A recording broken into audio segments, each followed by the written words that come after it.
শুক্রবার সকাল 11টায় বৈদ্যুতিক শর্ট সার্কিট থেকে বিধ্বংসী অগ্নিকাণ্ডে পুড়ে ছাই কার্তিক কর্মকারের বাড়ির রান্নাঘর। ঘটনা মহারানী লক্ষ্মীপতি গ্রামে।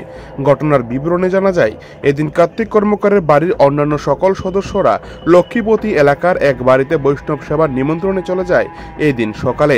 কিন্তু তখন কার্তিক কর্মকারের এলাকার মানুষ দেখতে পায় হঠাৎ করে কার্তিকের রান্নাঘরে বিধ্বংসী অগ্নিকাণ্ডের ধোঁয়া। মুহূর্তের মধ্যে আগুন ছড়িয়ে পড়ে গোটা ঘরের মধ্যে। সাথে সাথে খবর দেওয়া হয় উদয়পুর দমকল দপ্তরে। পরে দমকল কর্মী এবং গ্রামবাসীদের সহযোগিতায় দীর্ঘ 1 ঘন্টার চেষ্টা আগুন নিয়ন্ত্রণে আসে।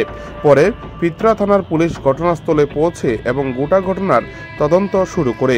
এই অগ্নিকাণ্ডের জেরে ব্যাপক ক্ষতির শিকার হয় ব্যবসায়ী কার্তিক কর্মকারের পরিবারের লোকজন। 11টার সময় তখন আমরা খবর পেলাম কর্মকার পাড়া একটা কার্তিক কর্মকারের বাড়িতে রান্নাঘরে একটা আগুন আছে। এরপর আমি ফায়ার সার্ভিস রিপোর্ট করলাম।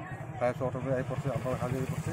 তারপর ফায়ার সার্ভিস সব দেখে মানে জল টল দিয়ে একটা কন্ট্রোল করে রাখছে। আহত হয়েছে নি স্যার? কেউ হয়েছে না, একটা ঘর পুরা গেছে, একটা ঘর তো ওই ভিতরে পড়ে গেছে।